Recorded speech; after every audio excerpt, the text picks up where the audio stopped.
The pledge and say the invocation. Join the pledge. I pledge allegiance to the flag of the United States of America and to the republic for which it stands, one nation, under God, indivisible, with liberty and justice for all. Heavenly Father, we come before you this afternoon and thank you for the rain that we've received. Thank you for all the many blessings.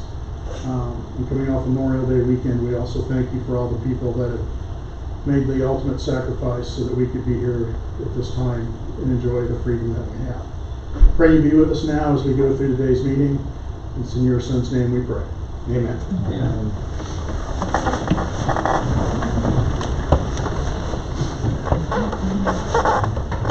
Moving along here, I seek a motion to approve the agenda.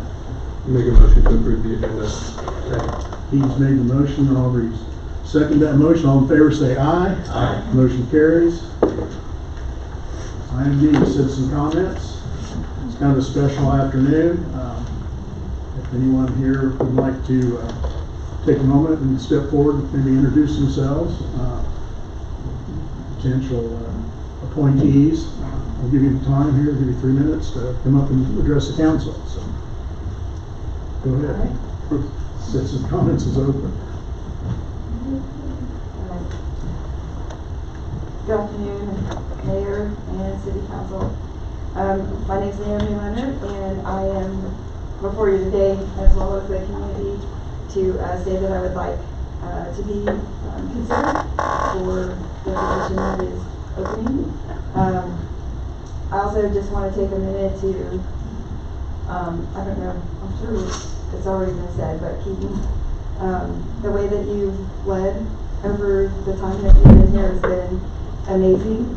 I've always been inspired by you and watching like the way that you love this community.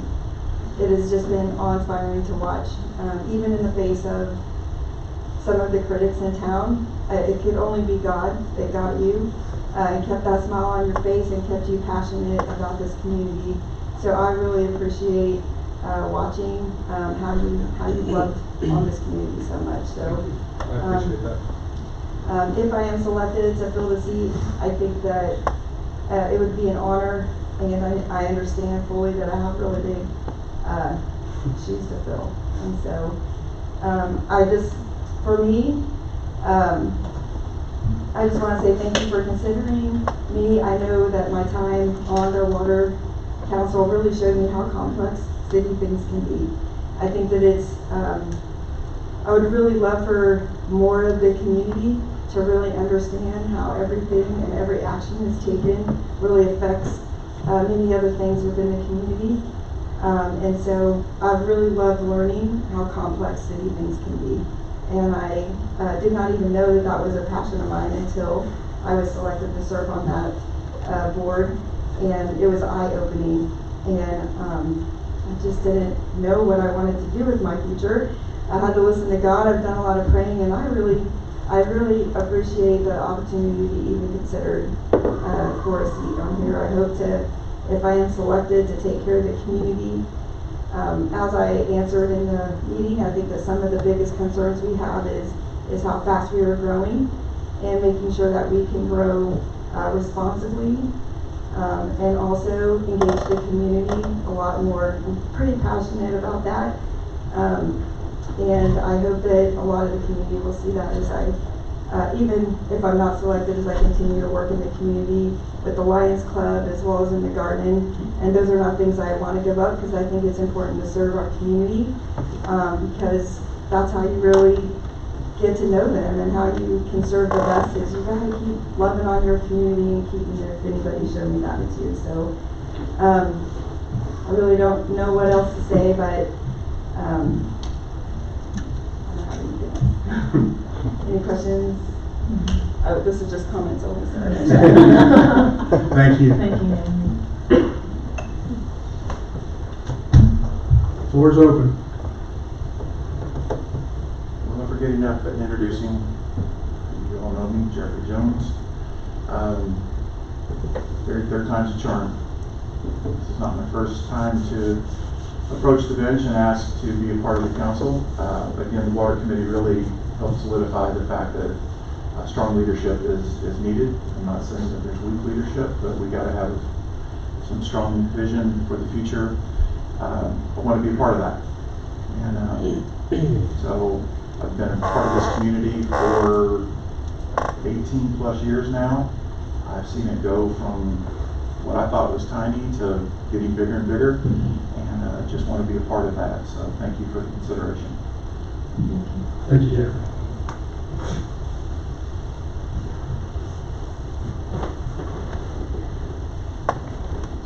Good afternoon, everybody. My name is Scott Shaw. I've been a resident of Goddard since 2012. A little bit about myself. I'm currently a pharmacist for CVS.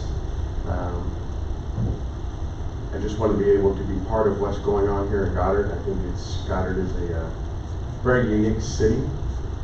A lot of exponential growth going on, and I would just like to be a part of it. I think there's some good things happening.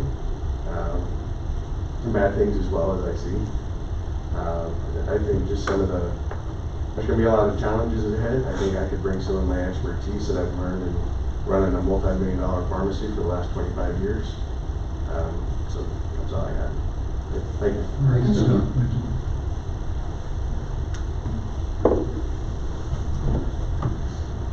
Anyone else? Any other citizen comments this afternoon? If not, we'll close citizen comments and move on to item E. This time I'd like to give the council a chance to clear any conflicts of interest they might have that might influence their ability to consider today's agenda items impartially. Any conflicts? 1, 2, 3. No. Okay. Item F. City Manager Craig Crissett. Thank you, Craig. Step up to the plate.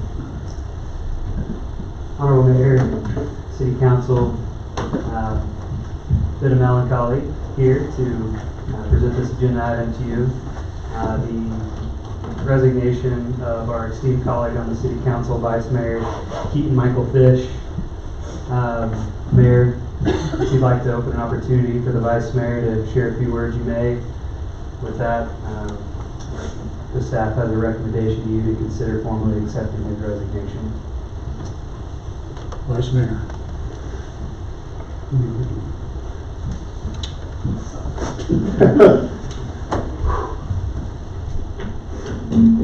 I don't have a whole lot to say. I figure if I'm going to go out, I'll do it the way that I've done it for the past few years, if I can. What's up, Goddard? My name's Keaton Michael Fish, and this has been the biggest privilege of my life. Thank you so much for showing up. Thanks for trusting some kid to do the things that we've done. We've accomplished a lot. These people mean the absolute world to me. And I would urge you to not only continue to speak your mind on things, oh, there it is, but get to know the people leading your city. Because Facebook is only half of these stories. And these people are incredible people. Thanks for everything. And if we don't approve. One of the long Keaton, it is hard. Life is a series of chapters, and as you live and lead your life, my guess is this is not the last stop of public service in your life. And personally, I'm going to watch with great anticipation to see where you're led and see the things that you do. Because of your heart and your passion for people and your willingness to serve, you will be doing greater things than just what's happened here in Goddard. So it's the recommendation of the governing body that we entertain a motion to accept Vice Mayor Fish's resignation from the council. Do I have a motion to do that? Reluctantly make that motion. Very reluctantly. I'll second Aubrey's made the motion, Brent seconded. All those in favor regretfully say aye. Aye. Motion is carried. Good luck, brother. Thank you.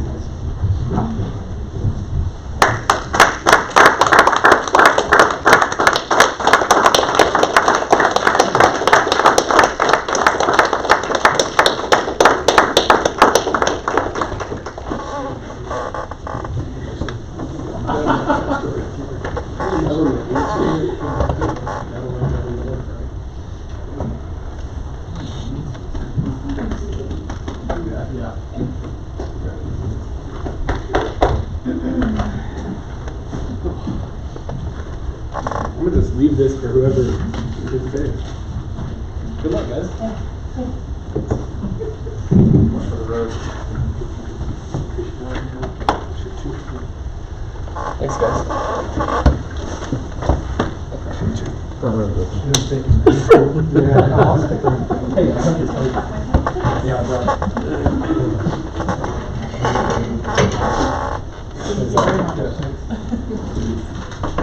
Former Vice Mayor. Did you hear that? Oh, back here.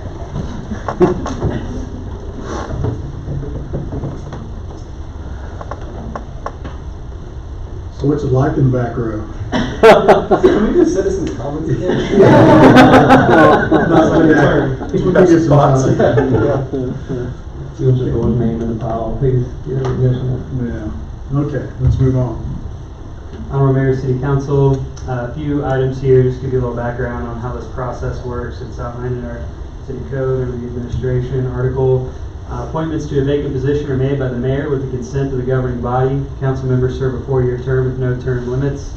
We don't have wards in Goddard. Each seat is at large, no districts. The current term for this position, or 4-year terms again, be January 2024 till basically December 31 of 2027. A new person would take over that seat, first meeting there in January of 2028.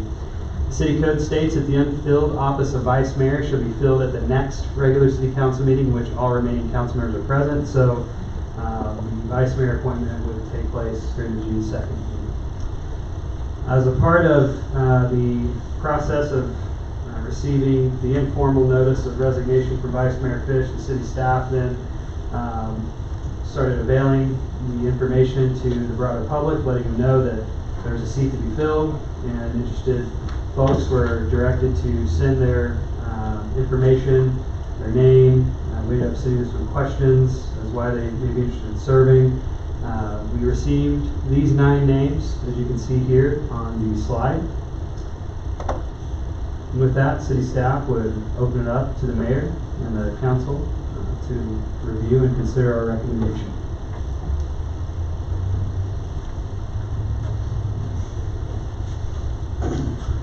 Naomi, Jeff, and Scott, thank you for actually appearing today. Because part of this process is being here. The third step. There's no book that brings us to this point in terms of how we proceed. So one of the things last week I thought it was important to do was to send you all 5 questions. So in addition to the information that you sent us, it gave me an opportunity to give a little insight in terms of your background and some of your different experiences. And based on that information and the way it was written, one of the applications was just rose above the rest. And I'm going to recommend that we appoint Naomi Leonard to the vacant seat of the city council for the remainder of the unexpired term. So I've made a motion to do that. I second. We got a second. All those in favor say aye. Aye. Any opposed? Motion carries 4-0. Naomi, congratulations.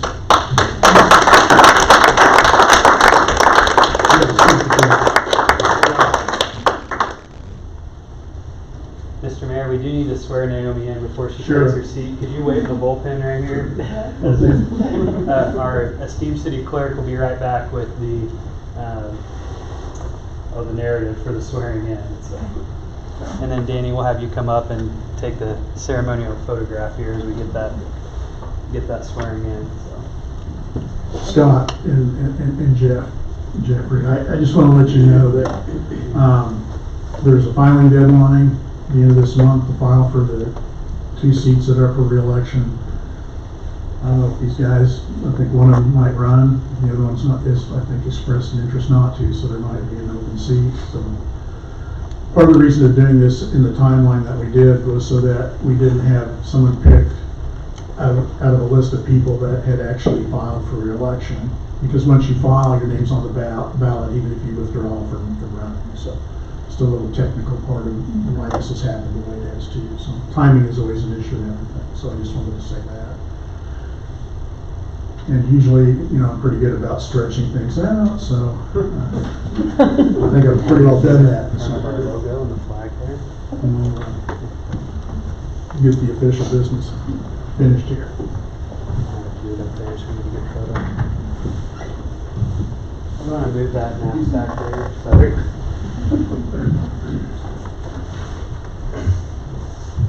I stand on this side of the flag.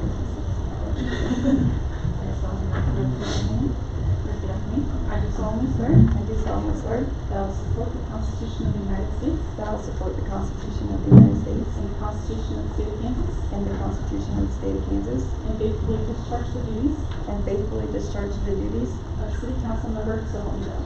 of City Council, City Council member, so help me God. Congratulations. I'll have you sign.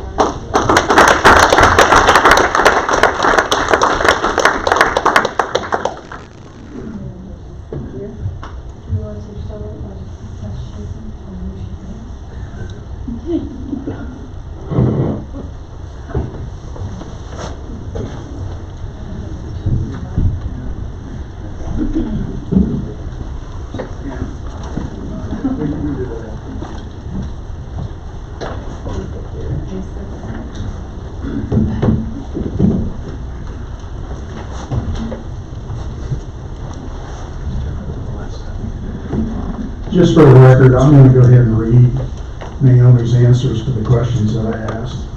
Number 1, I asked, in your opinion, what's the biggest issue facing the city? And she responded and said, the biggest issue is managing our rapid growth in a meaningful and balanced way. Housing has expanded quickly, but we need more commercial development to support it. Equally important is increasing community engagement, especially with the vocal minority who feels left out, through education, transparent, and consistent communication. What leadership experience will you bring to your seat on the council? I currently led a squadron of over 160 people and have led teams of all different sizes. I've learned how to align diverse groups, make informed decisions, ask the right questions, stay focused on a greater mission. I believe in being transparent, owning my mistakes, and always moving forward with integrity. Tell me about your recent community volunteer experience. Serving on the water committee was eye-opening. I learned how interconnected city decisions are and how limited resources require careful prioritization. It deepened my understanding of municipal operations and it sparked a desire to stay involved. Tell me about a time where you were put on the spot to speak in public. How did it go? Public speaking isn't my favorite, but I do it often, usually with little notice. If I know the topic, I speak confidently and clearly. If I don't, I'm honest and promise to follow up, and then do the work to deliver accurate information. I aim to be brief, clear, and prepared. What is your preferred communication style, and how do you deal with people with different styles? I prefer face-to-face communication. When working with different styles, I listen first, ask questions, and try to understand the person's needs. It's not always easy, but respectful dialogue usually helps us find common ground. I just wanted to just share that, maybe give the community some insight in terms of one of the reasons you were chosen. So, thank you for that. Now we're going to get back on track here. Okay. Item G. We don't have a consent agenda, new business.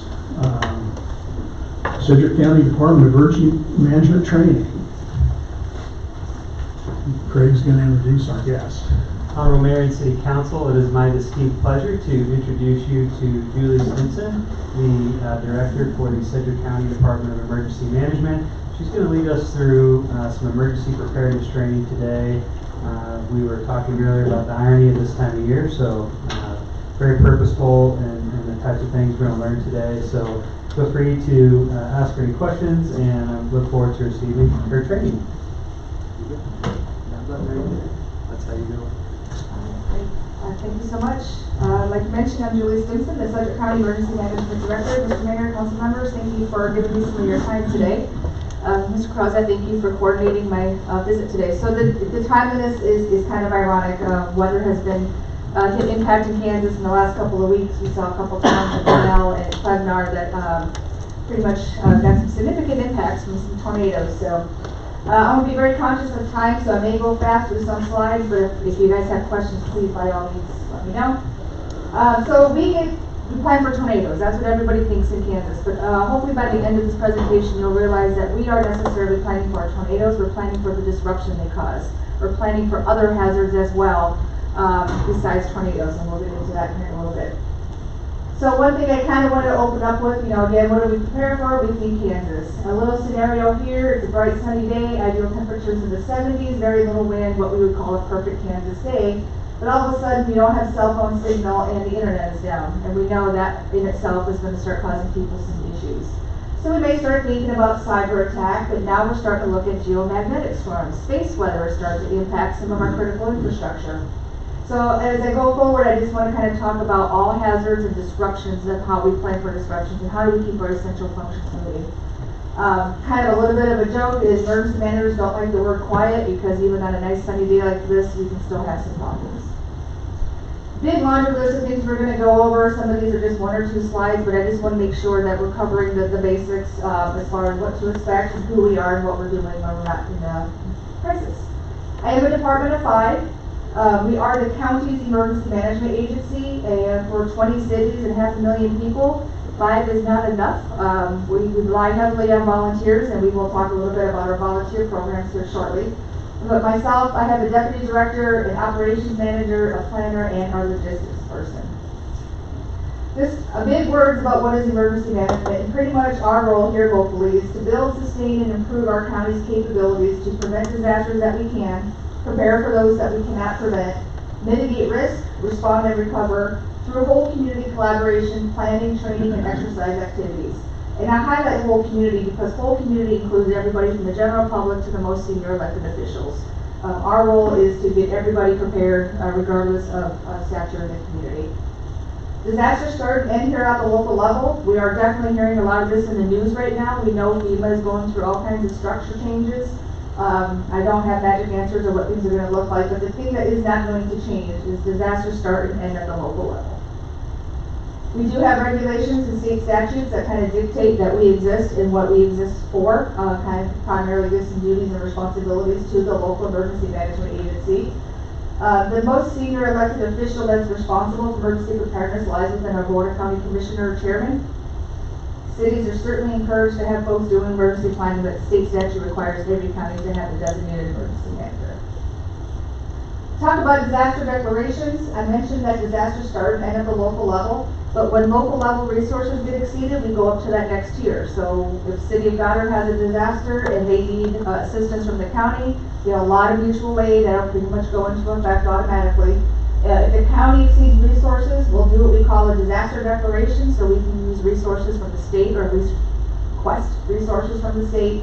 And if the state can't supply support, then we start looking at the federal level. Fortunately, here in Sedgwick County, the South Central region, we have a lot of resources. It takes a lot for us to exceed resources. So it's a good thing because we are pretty much able to handle our emergency response and recoveries. And like I mentioned, power to declare a state of local disaster rests with the chairman of the DOCC or designee. Now, cities can do a disaster declaration, again, if they need outside resources. Part of disaster declaration also adjusts the legal liability. Cities can make policy if there's a city disaster, maybe some policies can be waived, maybe some fees can be waived. That would be up to the city governing body to make those decisions. But for the most part, disaster declarations will come through the county. Bunch of financial aid, just want to clarify a couple points here. When we hear public assistance, does not mean it goes into the hands of the public. This is funding through disaster declaration and approval from FEMA that helps revitalize the critical infrastructure that supports the public, our public services, our hospitals, our roads. That is what public assistance goes towards. Individual assistance is what may go to the public, to the residents of our cities and our county.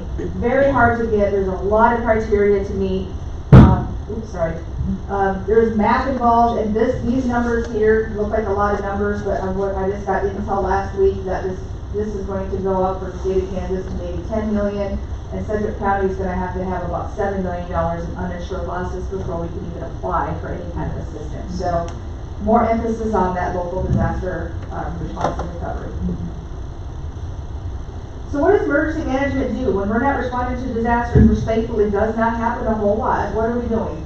We are maintaining an emergency operations center in downtown Wichita. It is a big room that has 21 workstations that are ready to go. So if I have to coordinate resources, I have first responders, I have human services, I have teams like public works, hospitals, GIS, American Red Cross, and all come together in this room called the EOC, so we can get the big picture and we can align the right resources to the right place at the right time. We also maintain our public warning systems. Most people think of emergency management as the ones who make a lot of noise at Monday at noon when we test our outdoor warning siren system. But we also manage integrated warning systems. So your cell phone wireless emergency alerts, the text messaging that you get, the EAS, the message that goes on the bottom of the TV screens. We have an integrated warning system that when there is, especially a tornado warning, all of that goes off simultaneously. Public outreach, going out and communicating with folks, getting them prepared. How do we prepare for the disruptions that a lot of disasters cause? I have several volunteer teams, and then we're always planning, training, and exercising, especially with our first responder and our recovery agencies. So we are ready to go if something were to happen. I will share with you in the yellow bags are individual preparedness kind of guides. It talks about power outages. It talks about what to put in a disaster kit, how you should prepare your households, including pets, children, elderly. A lot of information in there. We kind of give this out to the public anytime that we can to get people thinking about what happens if kind of stuff. So I mentioned our EOC. This is a big room for us to keep the big picture in mind. Our firefighters are going to do their firefighting responsibilities. My law enforcement is going to focus on law enforcement. This room keeps the bigger picture in mind, so we're all working towards a common goal. And again, we're lining up the right resources to the right places at the right time. We also want to keep local and state government informed. I'll get into a little bit about senior officials. The last thing we want the senior officials to do is to go out into an unsafe environment and going out and interfering with first response, search and rescue things. This EOC is a place to come together, again, get that big picture of how bad is it. And then we support local responders. We have different levels of activation. We're monitoring all the time. We've been monitoring for the past week, even with the floods, just kind of keeping an eye with the National Weather Service and the radars and seeing how bad the impacts are in the community.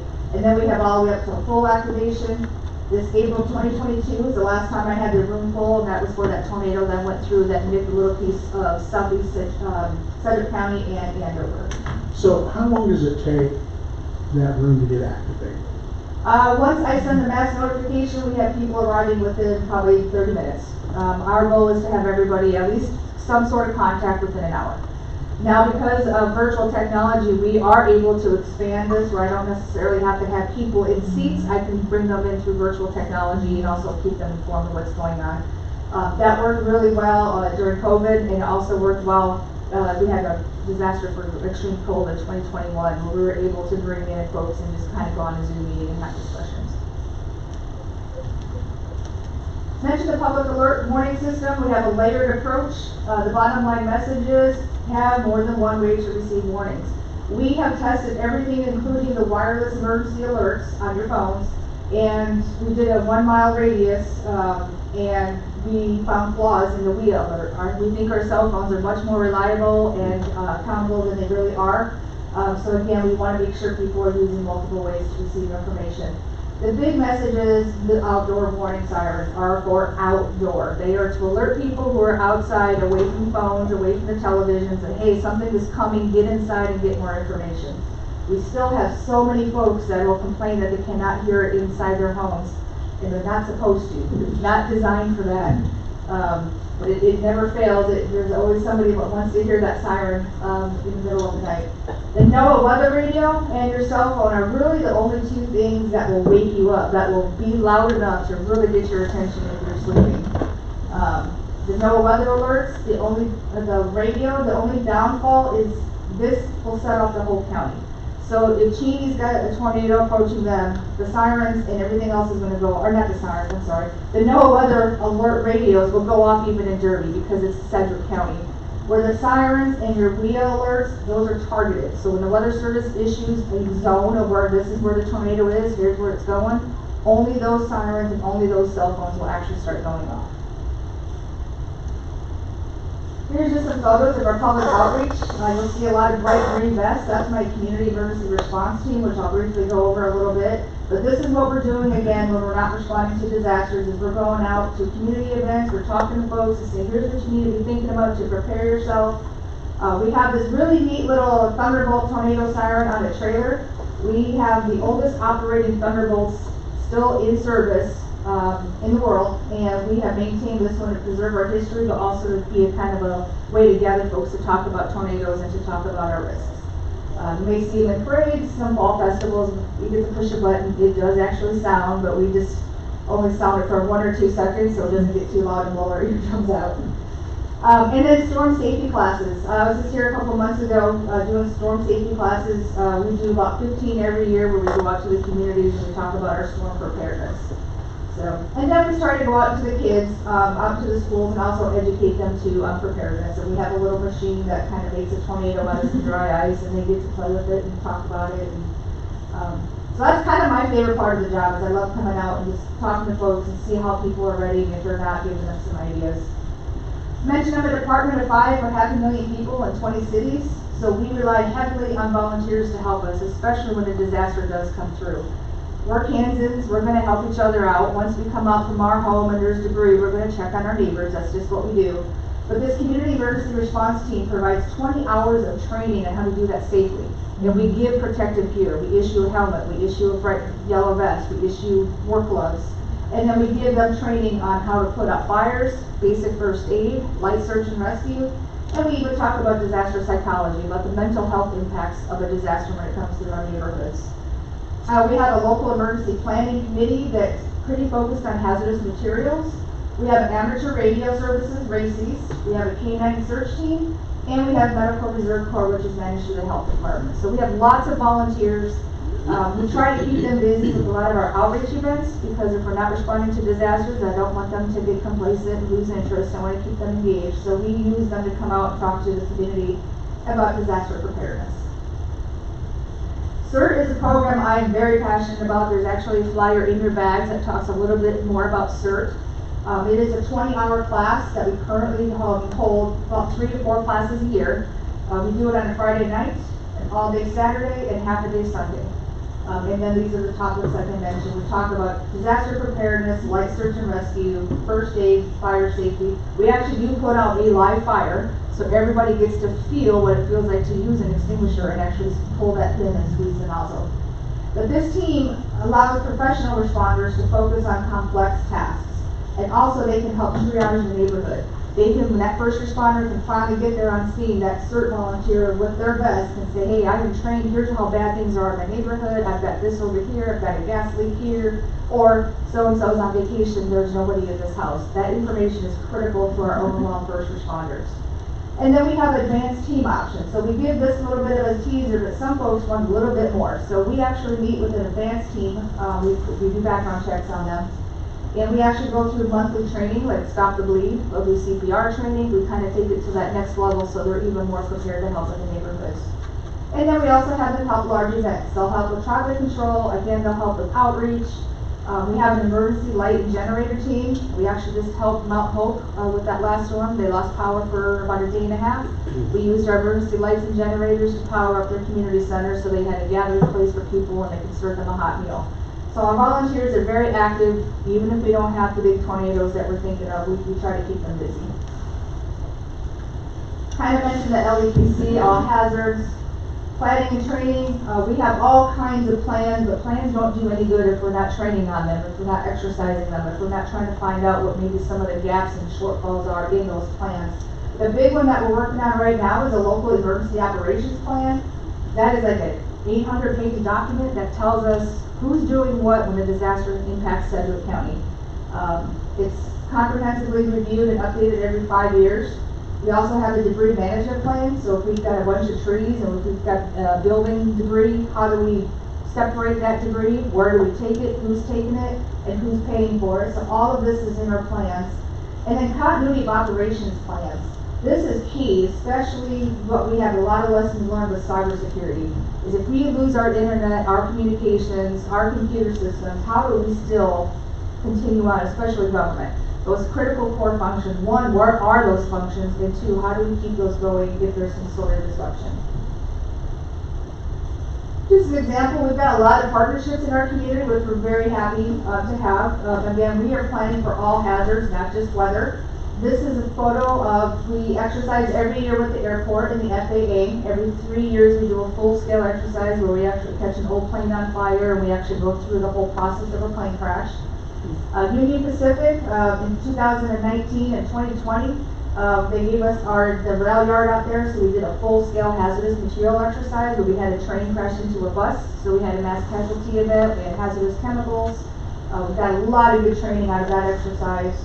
And then BNSF has actually donated this rail car to Wichita Fire Regional Training Center, so that way they can always have a rail car that they can practice and train on. Most recently, we just did a county-wide full-scale active shooter exercise where we had about 300 participants in it. That was in March, I believe, just a couple months ago. The largest full-scale exercise we've actually had here in Sedgwick County. We actually had FEMA that came on site to help us with it, which is how we kind of got to have it as large as we did. So always training, always practicing, and always looking for better ways of doing things. So again, I mentioned, we think we train for tornadoes, but we really don't. We're planning for disruptions. We're planning for communication failures, for food, water, fuel shortages, damage to buildings, machinery, systems, and equipment. Restricted access to a building or site. This is something we really learned with our active shooter exercises. Things become a crime scene, and even though you think you're just going to go walking right back in and grab your personal belongings or get back on your computer, you might not be able to. So how do we still function, and how do we work with our first responder agencies? COVID taught us a lot about interruption of supply chains, making sure you're identifying where you get your critical supplies from. Ideally, you don't want to have a single source, because if something happens to that company, you want to have a backup plan.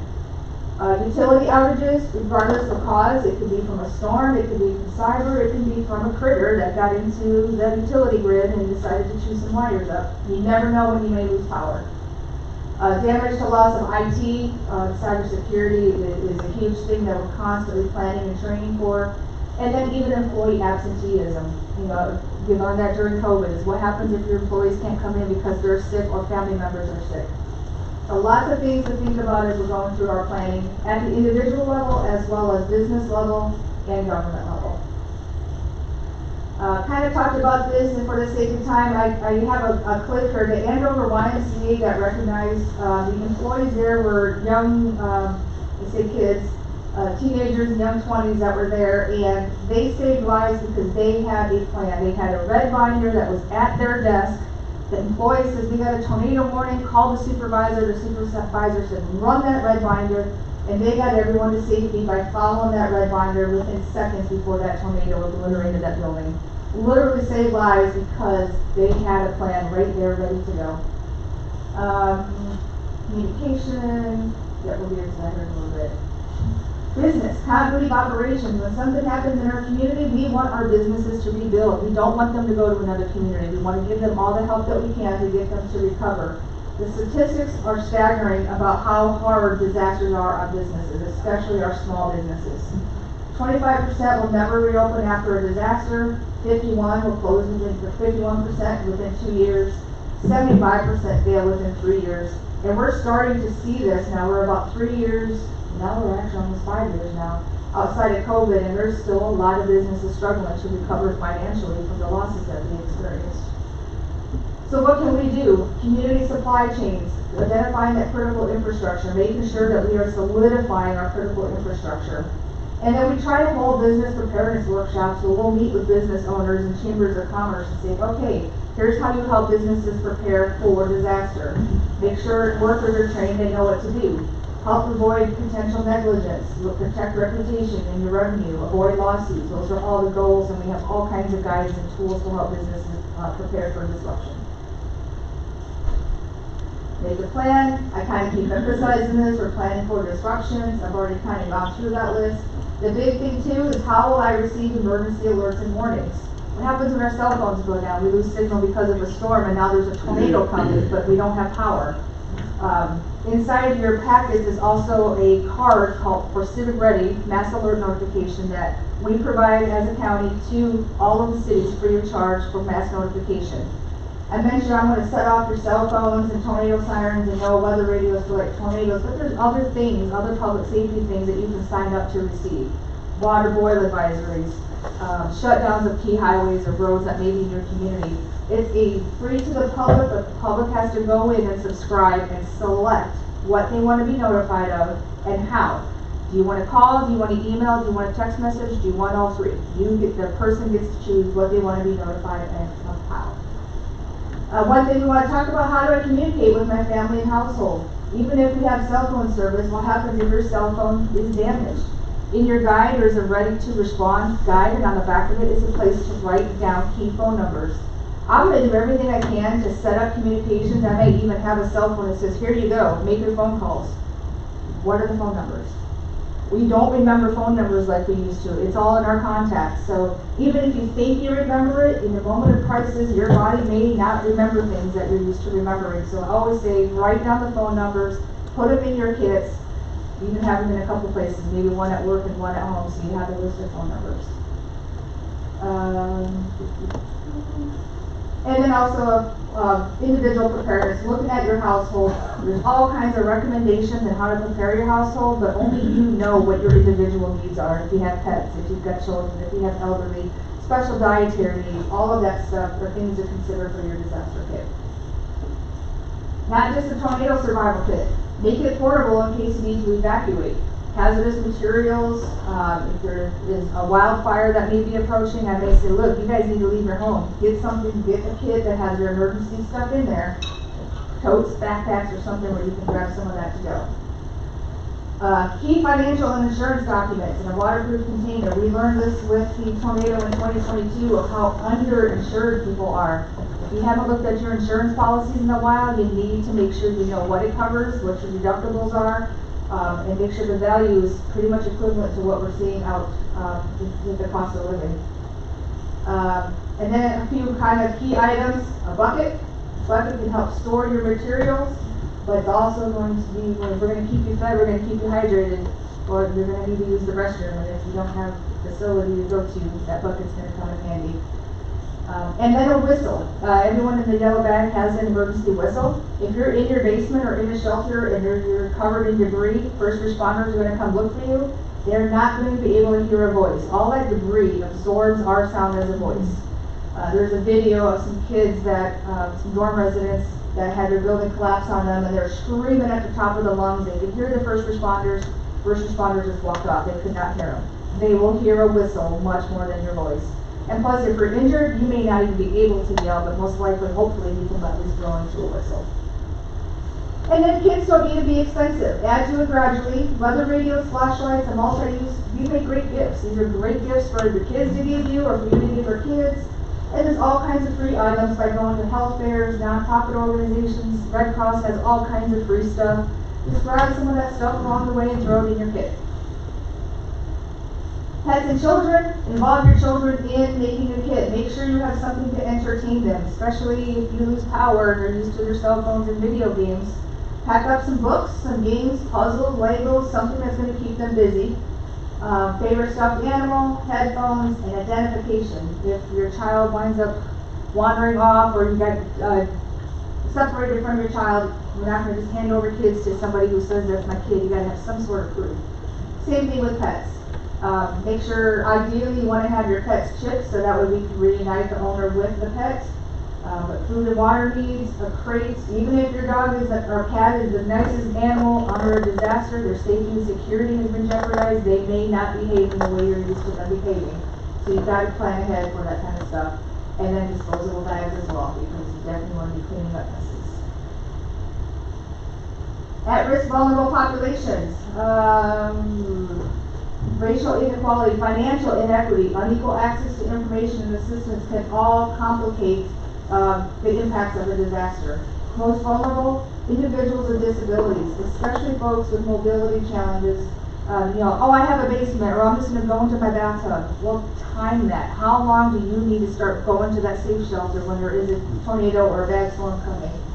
Older adults, children, homeless, uninsured folks, and then migrants, especially the non-English speaking population, they need a little bit more time to be preparing for disasters. For the sake of time, I have all kinds of the unthinkables. These are the kind of anomalies that happen. We talked about Greensburg, Mr. Mayor, just a few moments ago. They had a terrifying scare just a few weeks ago with another tornado going towards them, but thankfully kind of skirted out of town. Heston actually had 2 F5 tornadoes, which are those big wedge tornadoes that do a lot of destruction. That's almost unheard of to have 2 from the same storm. And then Fort Cordell, Kansas, they actually had 3 tornadoes 3 years in a row on the same day. Nobody would have thought that, right? No one would plan for, okay, we just had a tornado on May 20th. Okay, next year on May 20th, we're going to have another tornado. Let's prepare. But some unique things happen. Weather just does its own thing sometimes. A reminder, we are still very much in severe weather, even though everyone thinks Tornado Alley is shifting a little bit to the east. We were just reminded of that in the last couple of weeks. Tornadoes still happen here, they still do damage. EF5, those are the big, strong tornadoes that thankfully are very rare, but when they do happen, they're usually deadly, they're very destructive. EF1s, these are the really light tornadoes that may tear some roof shingles off, maybe do some tree debris. But we have a lot of tornadoes, they just don't all make the news and they don't all do the massive destruction, but it's important to understand that these things are still happening. Wildfires, this is kind of the unthinkable. Nobody thought about 100-mile-an-hour winds with what we call a derecho, which is a big line of wind or storms. Can be just as destructive as tornadoes, just they are not spinning, they're straight line winds. This particular situation had more injuries because of the evacuation orders. 51 non-injury crashes, 3 were fatal, 2 fire fatalities, and 1,400 cattle and horses and livestock killed, 163,000 acres burned, all because of straight line winds and dry conditions. Technological disasters happened. Reno County just a couple years ago had a gas plant explosion. 2 minor injuries, didn't seem like a big deal, kind of away from the population. However, a 2-mile radius was evacuated and Highway 96 was closed for several hours. That's a big deal up in that part of the state. That's a main thoroughway for transportation that you just shut down for several hours. So again, these are all things emergency managers are trying to prepare for, those type of disruptions. Atchison had a human-caused hazardous material released. This is back in 2016. They had 11,000 residents told to shelter in place for 2 hours. What does that look like in the city of Goddard if you had to shelter your residents in place for 2 hours? Do they even know what that means? How do you communicate with them? And what kind of hazards are here in the community? This was a reaction in the air from mixing of sodium hypochlorite and sulfuric acid. So, yeah, these things can happen. Global pandemic, that was, we always talked about pandemics, but nothing on a global scale to that level where every layer of the supply chain was impacted simultaneously. September 11th, on September 10th, 2001, nobody had a thought about airlines crashing into buildings. Now we think about it, we know that's a risk. But back then, it was a failure to imagine. It's actually in the report. Talked about space weather. And then there's complex incidences. Thankfully, we don't have all of this here, but just to kind of show you how complicated things can get. In 2023, California had a tropical storm, a 5.1 earthquake, wildfire, and civil unrest down in Southern California. And that's a lot of things going on to disrupt the community. One, how do you communicate that, and what are you telling your people to do when all of that is going on? And then December 2004 with that tsunami, you had the earthquake, the tsunami, nuclear meltdown, just things that you just don't think about, but again, complicated disruption. This is my favorite little thing here. Military aircraft that crashes on a railroad with hazardous materials along a highway bordering 2 cities and county lines. This actually exists in Sedgwick County. I call it the Bermuda Triangle. It actually keeps me up at night, and every time I'm in this intersection, I'm just stay up clean. But yeah, it's near Derby, by the Lowe's, K15 and 63rd? Yeah. Anyway, that is something though I had conversations with my first responders about. I'm like, if this happens, who's in charge? Who is managing the scene? You've got just about every agency under the sun that's going to be here with some sort of responsibility. So we tabletop those type of discussions. We hope they never happen, but at least we have said that we are more prepared just by knowing who's who and that this exists. Climate change, not getting into the reasons why or how fast, but we are already seeing more wildfires, drought, policies on water consumption and prioritization. This can get really ugly in certain jurisdictions. Flooding, atmospheric rivers. I don't know if people, well, this past week this is going to make me a liar, but I don't know if you've noticed, but we don't usually have multi-day rain events. It just rains all at once. We get like 4 inches of rain in one day and then we're drought, then we don't have nothing for like 2 weeks. Atmospheric river is a new term that's kind of, the atmosphere can hold more moisture, so we're getting heavier rain amounts, we're getting heavier snow amounts in a short amount of time.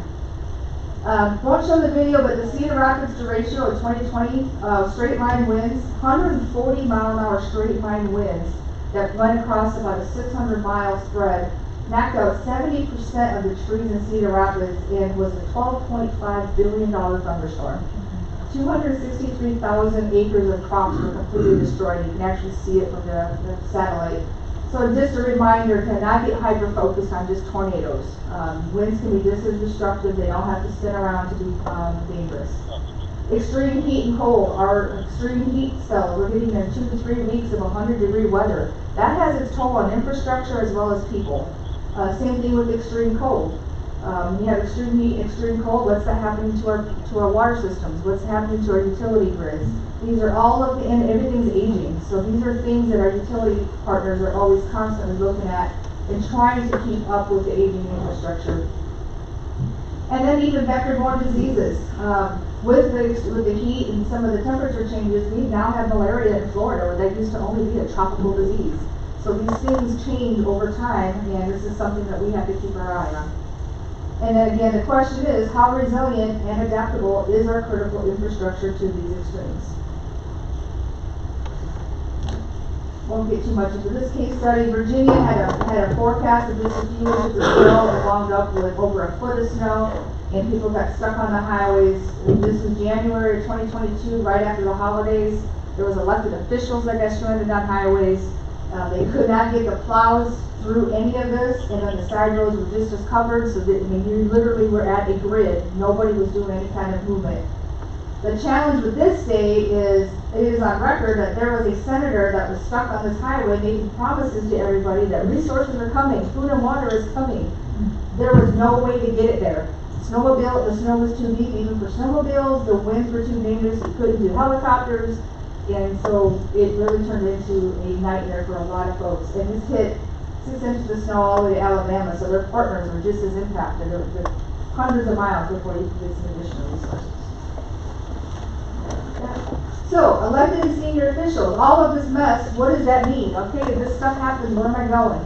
The leadership and decision making, lead with authority, clear priorities, informed decisions, and again, knowing your emergency manager, being familiar with that emergency operations center is where you're going to get that information to set priorities and make those informed decisions.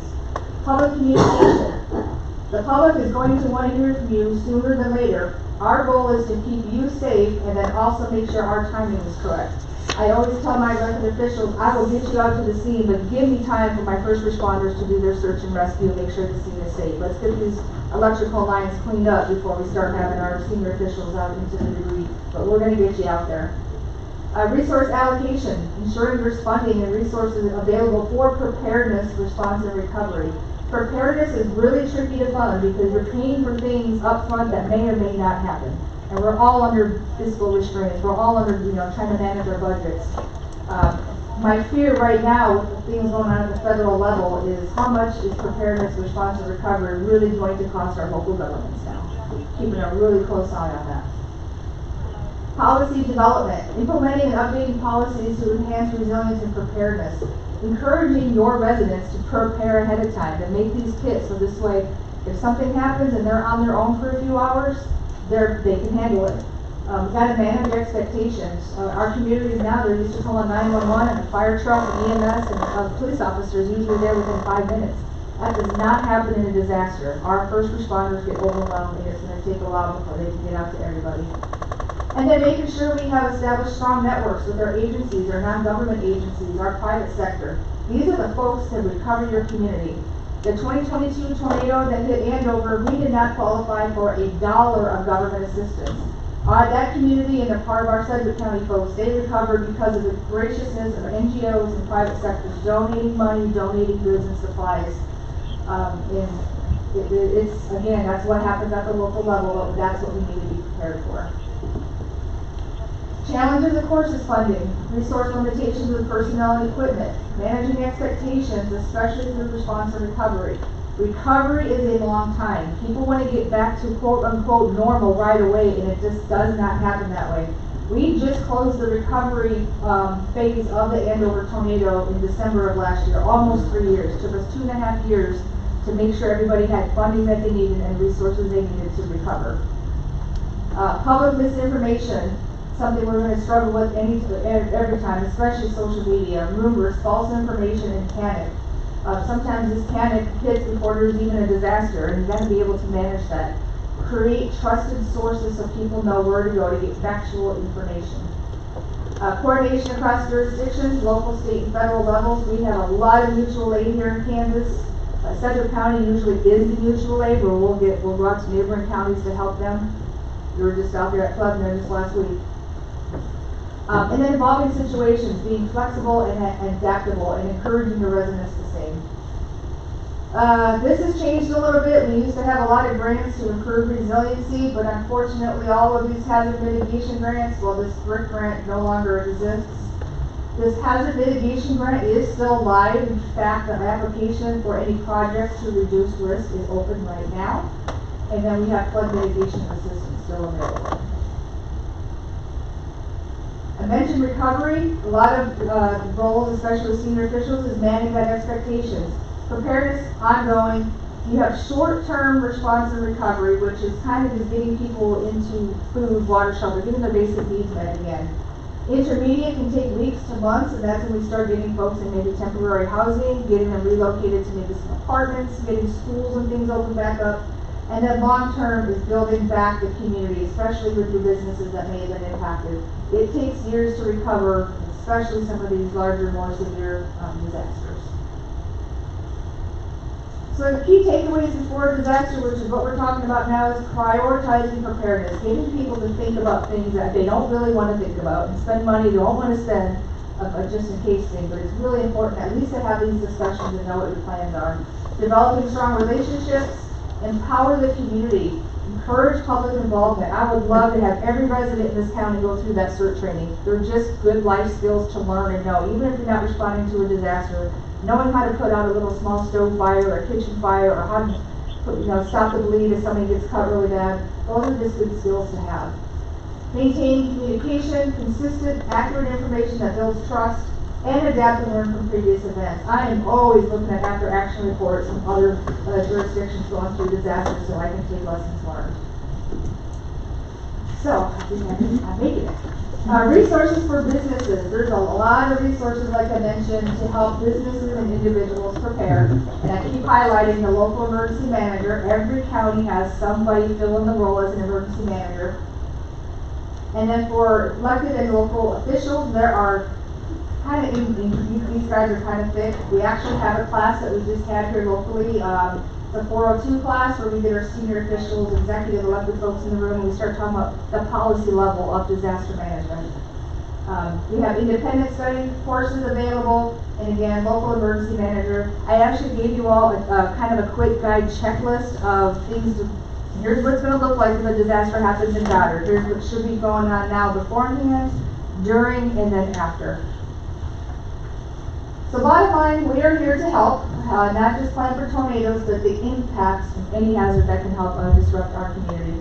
Our goal is to have people self-sufficient, at least for those at least first few hours when our professional responders get overwhelmed, but also get people recovered and get them back to a new normal as quickly as we can. Okay, I think that is any questions. I just talked fast and flooded you with all kinds of information. Like I said, our goal is to have individuals prepared. We know weather is going to happen. We know we're going to lose power. It doesn't take a tornado sometimes to lose power. That's probably my biggest fear is the extended power losses. But thank goodness our local energy utility companies are really building their infrastructure. You'll notice our power outages last a lot shorter than they have, and we're not losing power for weeks at a time. Maybe a day like Mount Hope, day and a half. They had 16 power poles go down, and they had their power back on about 18 hours later, which is pretty good. That means they're ready and things are looking better than they were in the past. When you talked about funding over in Andover that they didn't receive any federal funding, what are some things that they wish they would have received funding help from the federal government that they didn't receive? I mean, just kind of from historical perspective, and how was that gap? You kind of said volunteers, but how big was that gap? And yeah, so the financial needs was really, we got fortunate because it hit a heavily insured area. So there was a lot of insurance, which actually is what worked against us to qualify for government assistance. The big thing to remember is government assistance comes in to just get your basic needs met, to kind of get you started, where insurance is going to help pay for your personal property and things that were lost. I think more financial aid from the government would have helped us move things along faster.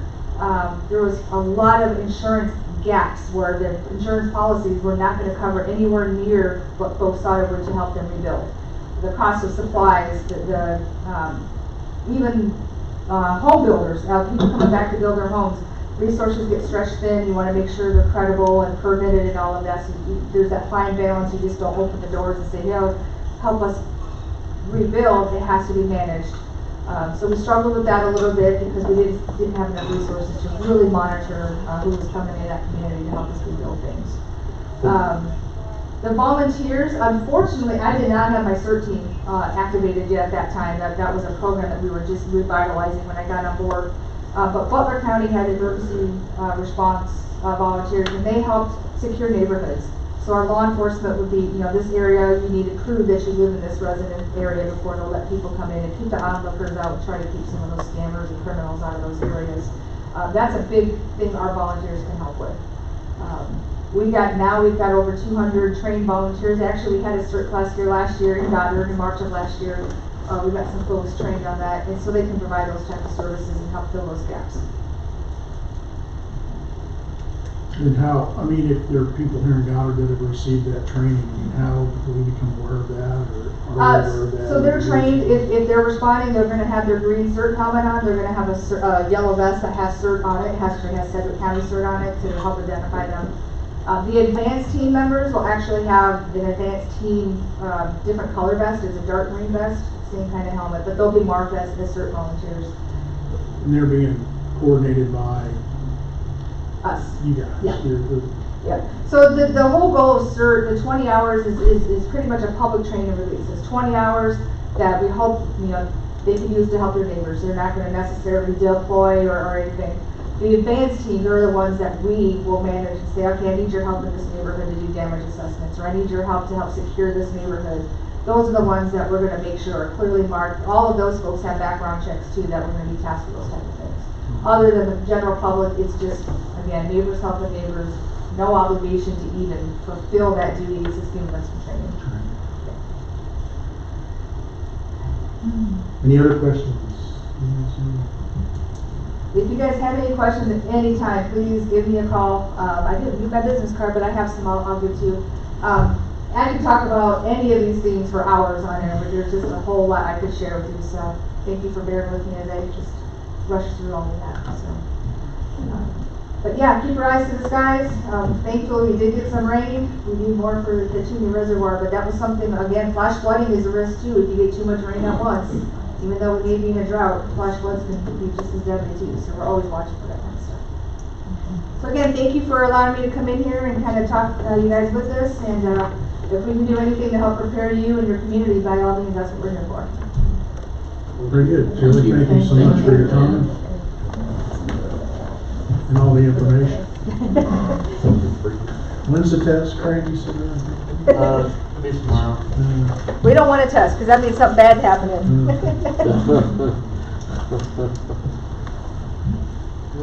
All right, that finishes new business. You want to report anything? No, sir. All right. Governing body comments. How would you start? So Naomi, get us up here first. Welcome, Naomi, to the council. We're excited to serve with you. So, I'd also like to thank Jeffrey and Scott for coming and submitting their applications. And Keaton will be missed on this bench. And thank you, Julie. Well, that's a lot of really good information. A lot of things I did not know, and I'm actually excited. I've made some notes of things that I can look more into. So thank you for bringing that. Thank you again, staff, for all you do. Good. Well, thank you, Mayor Lee, for this honor, and thank you, council, because I know you guys have a vote too. So, city staff, Fred, Ryan, and everybody, like, it's been great watching from that side of the bench for over the last year, and it feels really heavy sitting on this side. I didn't realize how heavy it would feel till I'm sitting up here, but I'm excited to serve, and I won't let you down. Thank you, that was really great information. The whole time as a National Guard member, I'm sitting there going, what do we do? I thought we did all these things, but so it's really great to see, and I look forward to working with you, hopefully in the future. We use the guard a lot. It's great information, thank you so much. Right. I don't have anything today, I just want to go back to the office. Albert? I was thinking about all the times I stood on the porch watching tornadoes go by. But that's great information. Naomi, welcome. Glad to have you. I'm going to miss Keaton as well. And so, staff, thank you for everything you do. And if I can get a computer guy to fix everything, I'm good. All right, we'll get that done. It's another day. Life's full of changes. Excited to have you here with us. Look forward to all the things we have to go through together in the next couple of years. Julie, again, thank you. Over the years, just the different tornadoes and things that I've seen, for whatever reason, my family always likes to run out and go look and chase. As I've gotten older, I'm more inclined to stay home and start trying to figure out what needs to be cleaned out of the basement so I have a place to hide. So, with that, we'll seek a motion to adjourn. Would you like to make your first official motion here? So moved. Second it? Second. Okay, all those in favor say aye. Aye. Being adjourned.